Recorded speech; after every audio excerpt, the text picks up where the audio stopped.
Hi all, it's Ali here and it's story time, and I'm going to get straight into this story. So it's a story of the weekend we've just had away. It wasn't actually a weekend, it was a Sunday night, Monday night. We were given this as a gift from my sister, so thank you very much to my sister, and it comes as a sort of a package. We did have red letter days.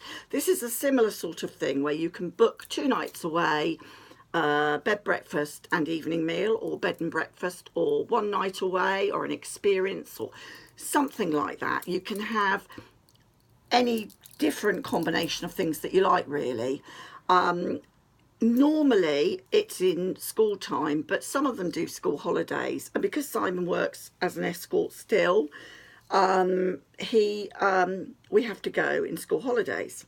So we decided to see if we could go to the Seaside in the height of the season, and we booked the Ocean Beach Hotel for 2 nights, and crikey, it was right. It was the Ocean Beach. It was absolutely beautiful.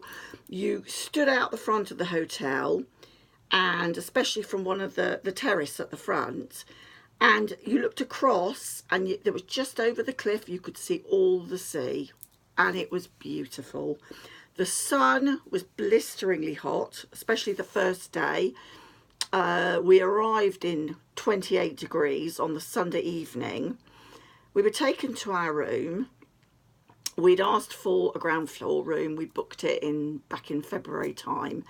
And we'd kept asking, and she said each time we rang, she said, oh, they hadn't scheduled it. So even the week before, they don't schedule the rooms, apparently, till the last minute, except we'd requested a downstairs room. Now, this does not mean you'll get a downstairs room. In fact, it doesn't even mean you'll get a first floor room. In our experience, it was a second floor room. Luckily, I had a lift. The lift was the size of a postage stamp. Now, Simon is quite a large man, and with 2 suitcases and a dog, and a dog box full of his stuff, and both of us, it was, to say the least, tight. I even thought about walking up the stairs myself, but there was just too much. Anyway, we get upstairs to the bedroom. And we thought, well, there's a lift, it's not a problem. And to be honest with you, when you think of seaside resorts, and I thought like this, I thought Fawlty Towers. You know that series from years ago? That's just what I think. I think, oh, Fawlty Towers, that's what it's going to be like. And in some ways, it was a bit like that. There was a lack of communication, I think, in the hotel. And I think they just put you where, even if you request it, they just sort of ignore it and put you where they want to put you, because that's just their way, and wait and see if you moan. So we didn't moan about being 2 floors up because there was a lift. So, but we had explained that Simon had a disability and found stairs difficulty, and they never told us there were steps going up to the hotel. About 10 actually, and quite difficult ones. Now, there was a seat, I'll give him that you could have sat on and gone up. So again, you can't really say that that was a fault. We could have used that seat. So I didn't want to moan about that, because really that's unnecessary. If he'd wanted to, he could have used the seat. But it would have been nice to have been told there are steps that, you know, to negotiate if you don't use the seat. It's nice to know when you have a disability what you're coming for. Anyway, so we get up to the 2nd floor. We're put in room 321. No, it wasn't 321. It was 231. And the reason I remember 231 is because, oh, well, it doesn't matter why I remember it. It's totally inconsequential. Oh, my God. But it's close to a number that I remember well anyway. So, anyway, that despite my, oh, for God's sake, don't I go off on one. Anyway, come back to the story. We get into the room, and it's a reasonable size. I mean, it's not massive, but the bed is huge. It's 2 single beds, you can tell, put together with 1 massive mattress. So you're talking about 6 foot wide. I thought, brilliant. Lay on the bed, fabulously comfortable, no problems there. The room was, we looked out onto the back, not onto the ocean view, but I couldn't care less because, let's face it, when you go to the room you sleep, don't you? Or other, if you're really lucky. And then we went to into the bathroom. Oh, God. Well, the bathroom could not have been bigger than about, I would say, 10 foot in length. Well, that's fine. But probably a 2 size width of me. That's it. And because I have to help Simon, because obviously instead of it just being in a shower, and there was a shower that you, but it was inside the bath. So to get your shower, you had to step over into a bath. Remember, we told them he was disabled. So we, you know, things need to be fairly easily accessible. And this seemed to be no problem back in February. But I thought, we're not going to moan. Simon said, it's no problem. He said, I said, well, if I really help you carefully, climb into that bath. I said, you're going to have to be really steady on your feet and not have a few drinks this time because he's fallen in so many baths. So that's what we'll do. So we get into the shower. I help him into the shower. We get the shower on. Turn the foot water full on, the hot tap full on, only to find that the water comes out tepid. I mean tepid. Thank God it was 26 degrees outside and we were boiling hot. So the first night we thought, oh, too tired, we won't worry about it, we'll just get showered, we'll tell them in the morning, which we did. But first, let me tell you about the dog. Of course, we haven't been away with Rolo before, had we? And we were trying it out to see how he'd behave. And I was a bit nervous, and they had said little dogs were welcome. Well, they'd said that they weren't allowed anywhere else in the areas, but you could have them in the bedrooms. So I said, what does the dog do? Does it fly then? Clearly not. It was allowed in reception and it was allowed to walk to the lift. He was allowed to go up in the lift or the stairs. But of course, our dog hadn't learned to do stairs at this point in time. Although he was 8 months old, he was always a bit unsure about stairs. So we took him into the room, and the first thing he did was wander around the room. And I thought, please God, don't let him cock his leg. I put his mats down, his pee mats down in case. We had his toys, a box of toys, his favourite rug, you know, you name it, we had it. I mean, it was literally like taking a toddler away.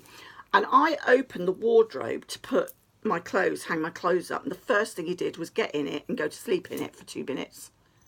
Only for 2 minutes, but he just went to sleep in it and started looking like he was really enjoying the wardrobe. Well, this is ridiculous. So I thought, oh, I'll just put my clothes in the drawer. I don't want to disturb him, you know, because if he's going to make that his place, I'm not having my clothes hanging, because, you know, he might think that was fun in the middle of the night. Anyway, so we get back to the first evening. Rolo seems to have settled in every place around the room, and he's enjoying himself and running, and he's off the lead by this time, and he's running around and smelling and just being quite okay with everything. And I get Simon into the shower, and of course it's tepid. So it was really an ordeal to get him in and out of that bath, but we thought, you know what, just for a 2-night stay we can do it.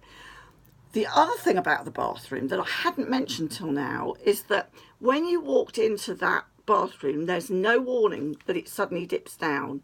All you've got is, you see in front of you the toilet seat, so you're looking straight down the corridor to the bathroom with the bath on the side, and suddenly you whoosh down, and the ceiling's only that high. So if you'd been a tall person, any more than 5'6", actually, which isn't very tall, you'd have smashed your head.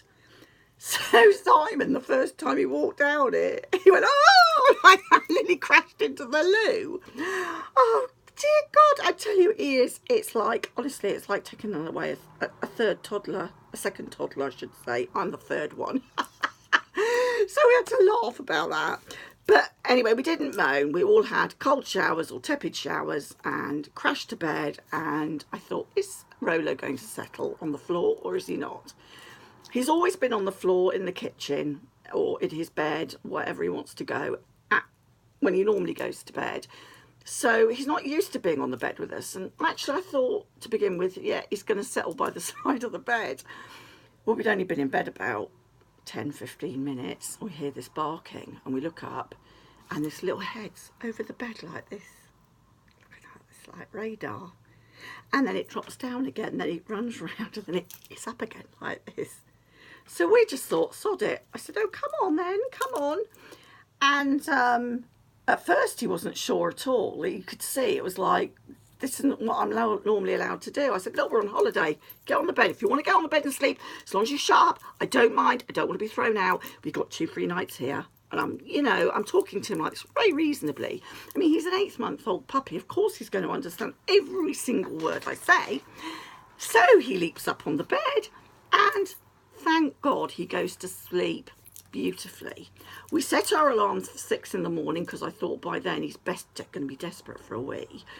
But I pulled on some dirty clothes and went downstairs with him. I was thinking, please God, don't let him wee, don't let him wee. Do you know, he's as good as gold. I don't know how dogs do it. I couldn't hold my bladder that long. I swear to God, it was probably 10 hours. Brilliant. Get outside and we go for a walk around the block. And I found my way, no trouble. We had a wonderful walk, and it was lovely and cool. That first morning was almost chilly, and you look straight across onto the bay, and we were down actually in Bournemouth. It was really, really idyllic. And I suddenly sort of felt really de-stressed. And I could feel myself just emptying, my head emptying of the nonsense that goes on in reality, like letters that arrive and cleaning to do and cooking to do and all that shit that bombards you, just like no worries at all. It was wonderful. We went round the block, came back. We had to order breakfast for our bedroom because we're not allowed in downstairs for breakfast with the dog, so that's fine. And we had to pay £5 extra for that. We also paid £15 a night for him to stay, and a £50 deposit in case he ate the room up, I suppose, of which we didn't, and we did get the deposit back. When we came downstairs in the morning, we had to mention that with our breakfast did not come gluten-free toast, or it might have done, but there were 2 lots of toast there. We had no idea which was which, so I didn't like to particularly test them out. It needs to be made clear. But there was a lovely big bowl of fruit, so I just sort of had some fruit, and that was fine. And then we also told them about the shower. She said, don't worry, I'll get the maintenance guy to go and have a look. So we came back later that day, went out for the day. We decided to go to Poole that day. We'd already been to Bournemouth in the morning. We went to Poole the following day, went to the quayside, had just a lovely mooch around, and then back into Bournemouth. It was great. We had a fabulous day. No hitches really. Again, a very, very hot day. We came back, I think, and actually, if I remember rightly, chilled out in the room for a little while because it was just so warm. Anyway, the second night we get into the shower again. What do you reckon? Do you reckon that maintenance man had been? No, it had not. Wow, it certainly hadn't. So another cold shower, but I couldn't be bothered to go down and start moaning and groaning. I had already de-stressed. I didn't need everywhere we go having a bloody hassle with the shower in our house. Without worrying about the shower here. I thought we're doomed. Showers and us are just doomed.